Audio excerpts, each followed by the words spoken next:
नमस्कार। तो हमने पिछली बार मेंसुरेशन के अंदर देखा था पेरीमीटर। पेरीमीटर का मतलब होता है sum of the length of the boundary, है ना। तो हमने कुछ क्वेश्चंस भी किए थे उसके अंदर। अब हम आते हैं अगले क्वेश्चन के अंदर।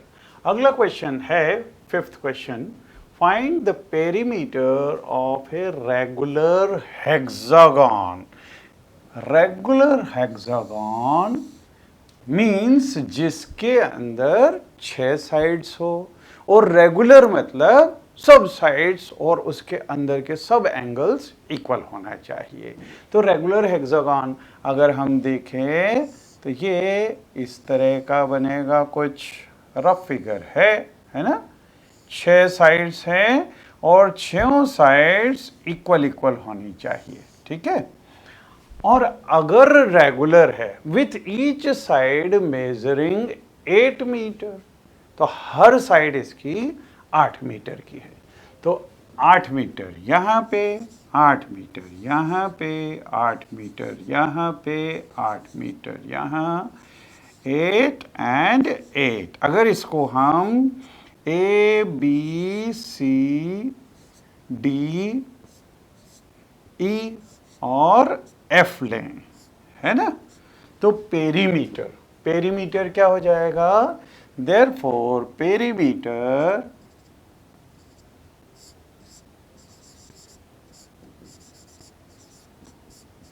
इज इक्वल टू, ये हो जाएगा AB plus BC plus CD plus DE plus EF and plus FA,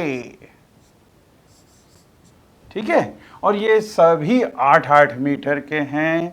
so this will B 8 plus 8 plus 8 plus 8 plus 8 and plus 8। ये देखो, ये 6 बार लिख लिया हमने, 6 साइड्स।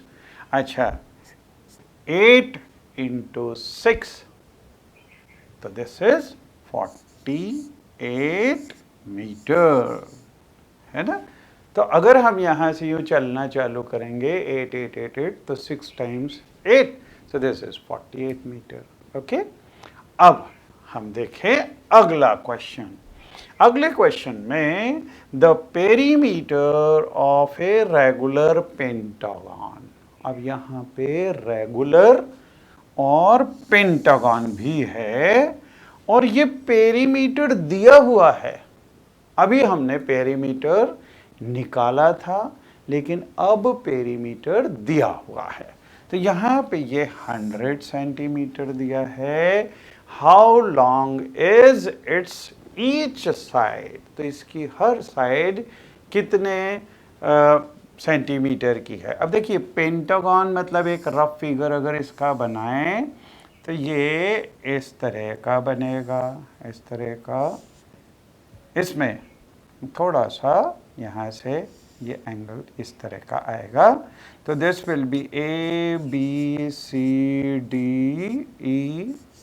ठीक है। और रेगुलर है मतलब इसकी सब साइड्स इक्वल होनी चाहिए। अगर हम ईच साइड को x सेंटीमीटर मान लें, है ना, तो ये x सेंटीमीटर हो गया, यहाँ पे x हो गया, इधर भी x हो गया, इधर भी x हो गया, और यहाँ पे भी ये x हो गया। सो पेरीमीटर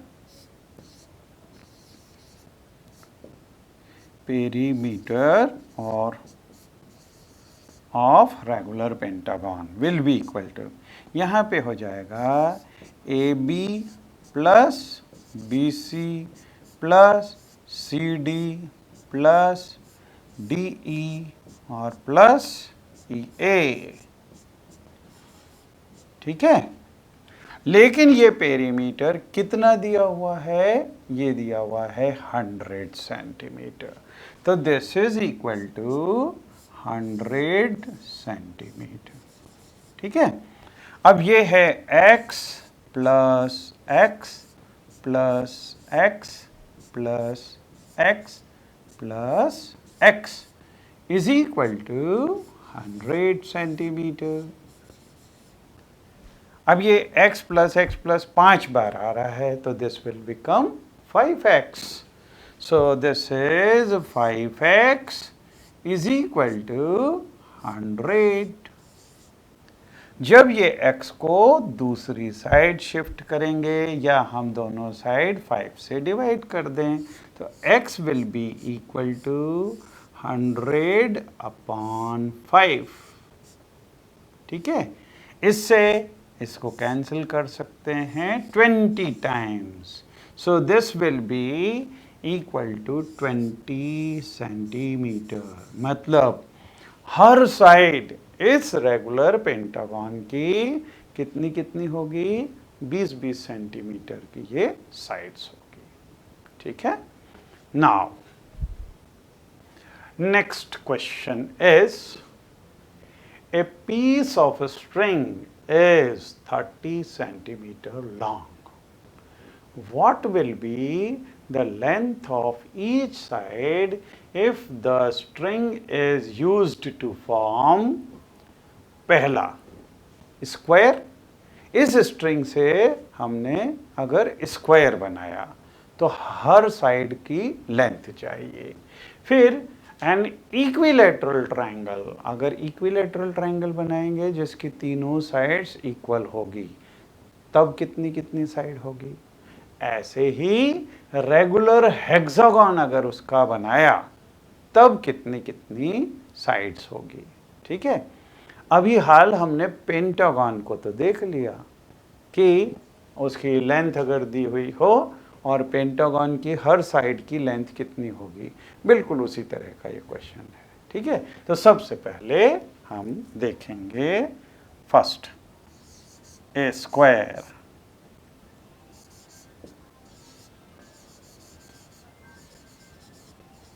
अब स्क्वायर के अंदर ये स्क्वायर बनेगा ऐसा,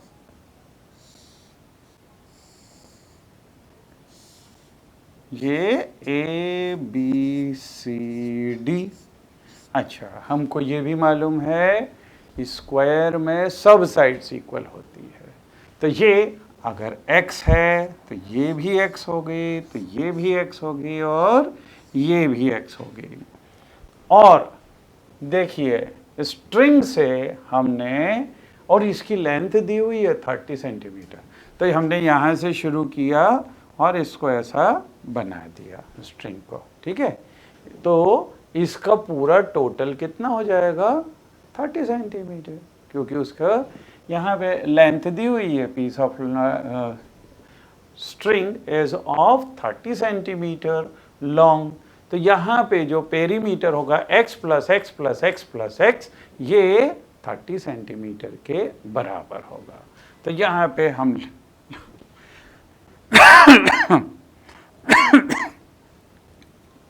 लिखेंगे पेरीमीटर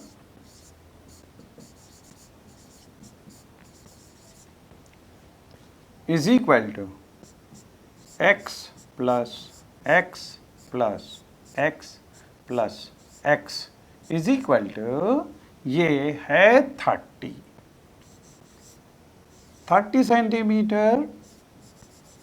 तो यहाँ से ये हो जाएगा 4x इज इक्वल टू 30। 4 से डिवाइड कर दें, so this implies x is equal to 30 upon 4। ठीक है, अच्छा, इसको हम अगर 2 से कैंसिल करें तो ये आ जाएगा 15 और यहाँ पे हो गया 2, तो ये हो गया 15 अपॉन 2। और अगर 15 को 2 से डिवाइड करेंगे तो डेसिमल्स में कितना आएगा? 7.5। सो दिस विल बी 7.5 सेंटीमीटर। तो हर साइड इस स्क्वायर की कितनी हो जाएगी? 7.5 सेंटीमीटर। ठीक है, अब इसी स्ट्रिंग से अगर इक्विलेटरल ट्रायंगल बनाया तो दूसरा बी पार्ट, बी पार्ट है an equilateral triangle, N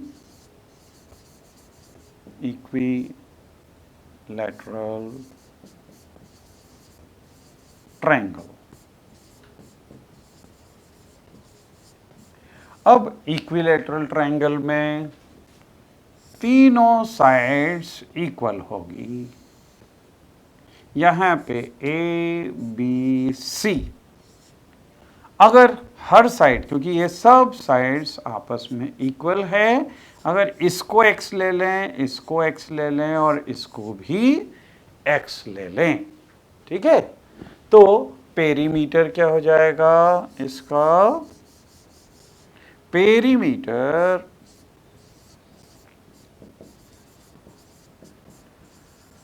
is equal to x plus x plus x, मतलब sum of the length of the side.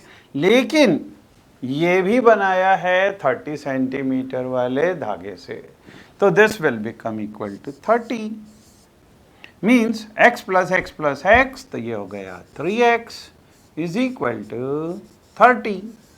So this implies, यहाँ से हम x की वैल्यू निकाल सकते हैं। ये 3 से इधर डिवाइड कर दिया तो 30/3 means this will be equal to 10 centimetre. तो इसकी हर साइड 10 सेंटीमीटर की होगी, ठीक है। इसी तरह से हम रेगुलर हेक्सागन के लिए भी कर सकते हैं। तो थर्ड सी पार्ट, रेगुलर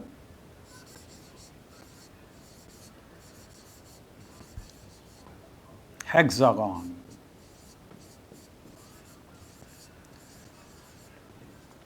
अब देखिए रेगुलर हेक्सागन, इसका मतलब इसमें 6 साइड्स हैं।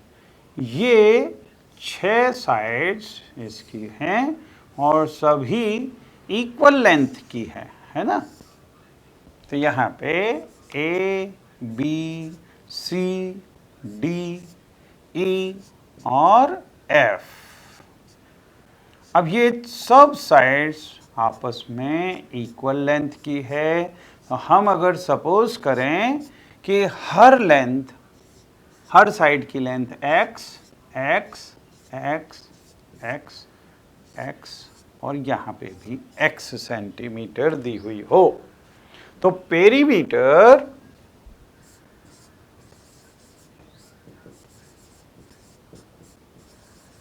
will be equal to x plus x plus x plus x plus x plus x, ये 6 बार हो गया। दिस इज इक्वल टू, लेकिन ये भी बनाया है हमने इसी 30 सेंटीमीटर वाली स्ट्रिंग से, तो this will be equal to 30। तो ये हो गया 6x इज इक्वल टू 30। 6 से डिवाइड कर दें तो x will be equal to 30 और अपॉन 6, इससे इसको कैंसिल कर सकते हैं कितनी बार? 5 times. So this will B 5 centimetre. तो इसकी हर साइड 5 सेंटीमीटर, तो जितनी ज़्यादा साइड उतनी लेंथ छोटी, क्योंकि देखो यहाँ पे 5 सेंटीमीटर आए, 4 अगर साइड्स थी तो 7.5 थी, और अगर ये 3 साइड्स थी तो 10 सेंटीमीटर थी, मतलब ये लगातार बढ़ती चली जा रही है। तो जितनी ज़्यादा साइड्स होंगी उतनी लेंथ कम होगी, अगर पेरीमीटर या फिर length of the string is given, ठीक है। नाउ नेक्स्ट, अगला है find the cost of fencing a rectangular park of length 175 metre and breadth is given 125 meter at the rate of ₹12 per meter. Okay, तो यहाँ पे एक rectangular हमारे को पार्क दिया हुआ है और पार्क के आसपास में उसमें फेंसिंग करनी है। ठीक है, जब फेंसिंग करनी है और यहाँ पे उसका कॉस्ट भी दी हुई है। तो फेंसिंग के लिए हमको यूँ लेंथ फिर प्लस ब्रेड्थ फिर लेंथ और फिर प्लस ब्रेड्थ ऐसे जाना पड़ेगा।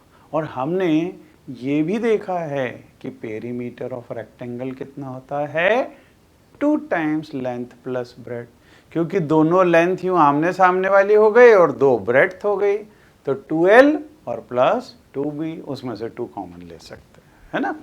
तो यहाँ पे length is equal to 175 metre and breadth is equal to this is 125 metre. ठीक है, अच्छा रेट भी दिया हुआ है, rate is equal to ₹12। 1 metre की लेंथ पर मीटर, है ना। 1 मीटर जो वायर है उसकी लेंथ 12 रुपये दी हुई है, तो हमारे को कॉस्ट निकालनी है। ठीक है, सबसे पहले हम निकालेंगे पेरीमीटर। पेरीमीटर ये होता है 2 into this is perimeter is equal to 2 into length plus breadth, length plus breadth. ठीक है, so this will be equal to 2 into length, length है 175 मीटर प्लस ब्रेड्थ है 125 मीटर, तो ये हो गया 2 इंटू, अब देखिए 175 और प्लस 125, तो ये 25 इसमें लिया तो 200 हो गया और प्लस 100 मतलब 300 हो गया। Means this will be equal to 600 metre. इतना इसका पेरीमीटर हो गया। ठीक है, अब हमको चाहिए कॉस्ट। 1 मीटर का 12 रुपये लगता है, तो 600 मीटर का कितना हो जाएगा, इसको 12 से मल्टीप्लाई कर दो। So therefore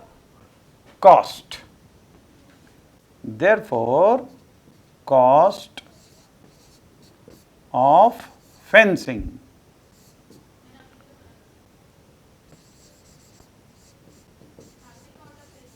will be equal to 600 को 12 से मल्टीप्लाई कर दें। So this will be 700, this will be 7,200 rupees, because 12 6 72 और फिर उसके आगे ये 2 zeros हमने और लगा दिए, तो ये हो गया 7,200 रुपीज, इतनी कॉस्ट लगेगी। अच्छा, ये तो कब है, जब हमने फेंसिंग के लिए केवल एक वायर यूज़ किया है, लेकिन फेंसिंग के अंदर अगर और वायर हों तो उतने से ये खर्चा और बढ़ जाएगा। अगर एक वायर लेने की जगह 2 राउंड ले लें या 3 राउंड ले लें फेंसिंग के, तो उतने ज़्यादा वायर बढ़ जाएगा। ओके, नाउ नेक्स्ट, अब हम आते हैं पेरीमीटर के बाद में एरिया। देखिए, मेंसुरेशन जैसा कि मैंने आपको बतलाया था, मेंसुरेशन मतलब क्षेत्रमिति, मतलब जो एरिया है, कोई सा भी प्लेन दिया हुआ है उसको मेज़र करना। अब मेज़रमेंट में बाउंड्री की लेंथ भी हो सकती है और उसमें एरिया भी मेज़र कर सकते हैं। तो एरिया क्या होता है, एरिया मतलब the amount of surface enclosed bye a closed figure is called its area. तो अब जैसे माना कहीं पे ज़मीन पड़ी हुई है, अगर अपने बगल में प्लॉट पड़ा हुआ है, अब प्लॉट मतलब ये क्या प्लेन वो है, उसका एरिया अगर उसको हम उस प्लेन सरफेस को मेज़र करें तो उसको बोलेंगे हम एरिया। तो area means the amount of surface enclosed bye a closed figure, क्योंकि क्लोज्ड फिगर तो होना जरूरी है ना, खुला हुआ होगा तो उसमें कैसे हम मेजर कर सकते हैं। तो क्लोज्ड फिगर वो सर्कुलर हो, चाहे ट्रायंगुलर हो, चाहे स्क्वायर हो, या रेक्टेंगल हो, चाहे पेंटागन हो, लेकिन अगर वो क्लोज्ड है उस सरफेस को मेजर करना, that is called area. Okay, then to find the amount area of irregular figure.